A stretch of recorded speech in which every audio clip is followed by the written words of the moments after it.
Hi folks, I want to show you a little bit about the security of your YouTube account.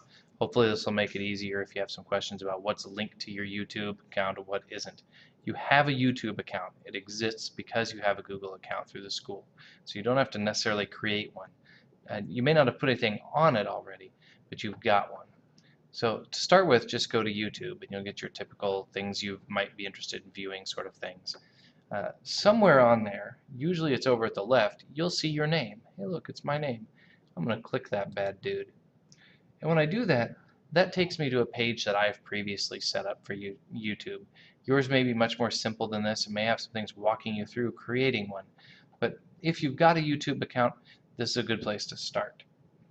What I want to do is I want to manage some of my choices of what people can see on this and what is connected to YouTube. So I'm going to move up to the top right, and at the top right, connected to my Portage address, is a little picture of me, and there's a little arrow. I'm going to click on that arrow. And within this, I get a set of menu options. I've got some YouTube menu options, and I've got some Google account menu options. I'm going to stick with the YouTube ones for right now. And I'm going to go to YouTube settings.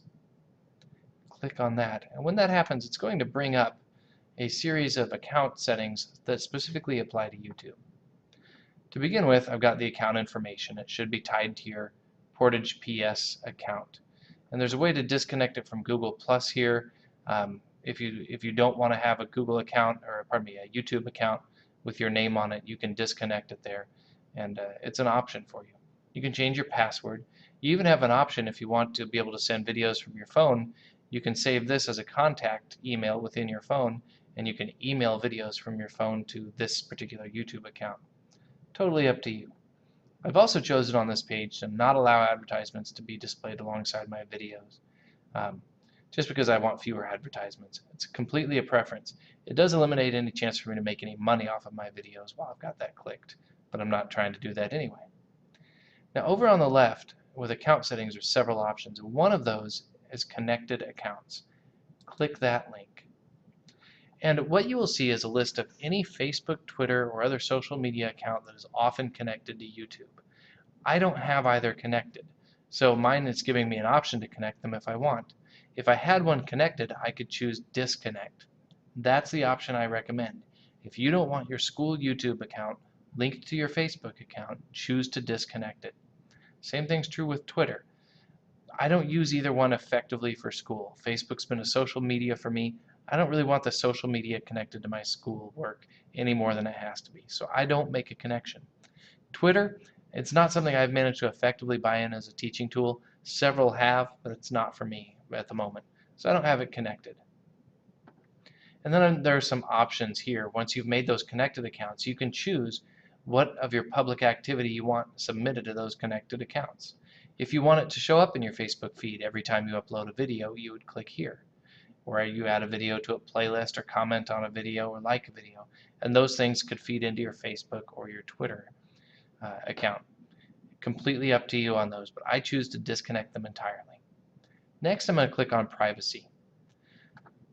I can choose to keep any video that I like as private. I can choose to keep my subscriptions as private. However, because I use my YouTube account for school stuff and I subscribe to some school things that might be useful for kids, I'm going to keep the second one option. My likes, well, I'll choose to pick and choose on those. I don't really want to keep them private.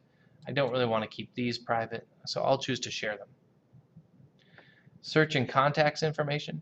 If you want only your contacts, that's people within your contacts folder that you would send emails to send you messages and to share videos, click that. As a matter of fact, I'm going to do that because I don't want to get messages or videos from people that are outside of Portage on this account. The second one is to let people find your channel on YouTube if they have your email address. Really useful for students who are searching for you. So anyone who has your email address can search if that's clicked.